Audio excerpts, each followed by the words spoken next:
I am Thomas O'Neill. You can check out my platform at torontotom.ca. If you have any specific questions, feel free to reach out. I will respond directly. I would love to address the other mayoral candidates in this election, all of whom need their voices to be heard. No matter how offensive we find their ideas, these people are running for public office and should be given impartial media coverage. We are the people, and we should then decide for ourselves if we are offended by people's ideas. Now, I personally find some of the people to be terribly offensive, but I came to that on my own. We can't avoid discourse just because we like or dislike other people's ideas. The heart of democracy is in hearing all sides and ending up with a representation that the majority of an informed people choose. We can't seriously be thinking of re-electing somebody that has no respect for the democratic process. It's offensive. Did you know that the Toronto Star's polls, the numbers there are provided by Tory's campaign team? So how do we trust that? How do we trust the Star after that? Well, okay. Currently, we are at a major turning point here in Toronto, in Canada. I'm talking about marijuana legalization.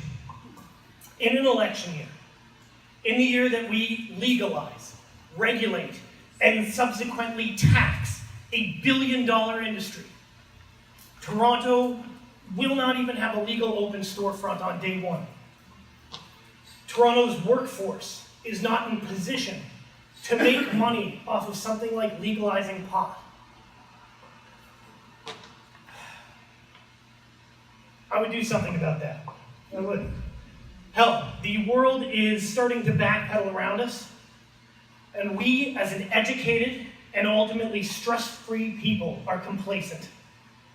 Remember that the only thing more dangerous than the evils of bad people is the indifference of good people. Are we going to vote for one of two people in this election? There are 35 of us.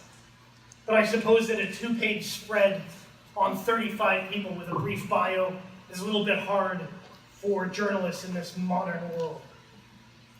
Remember that the news is there to inform, not to persuade. Why am I standing here?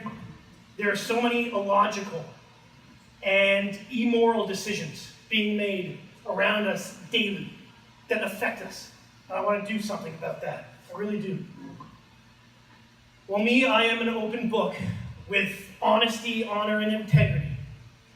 But I would never stand here and say that I am the kind of person that cares about everybody's feelings. I don't. Not at all. I really don't. But I do believe that the gulf between the rich and the working poor is one of the most dangerous issues facing our society today. To simplify that concept, minimum wage is not a living wage here in Toronto, and it's unacceptable. All of the problems that we are going on about trying to solve, gun violence, affordable housing, transit, these are issues that become more prevalent and harder to deal with the more we remove hope from our youth. Hope. Simple thing, isn't it? The hope of building a financially stable future for our working class is of the utmost importance, and we have been failing consistently. To wrap this up, if I could say something to the people of Markland Woods tonight, to the people of Toronto, 15 seconds. It would be this. Do your due diligence during this election. Do your research and vote for a candidate that you actually believe in. It might be me, it might not be. But please, I urge you to at least make an informed decision, or just don't vote. Thank you for your time.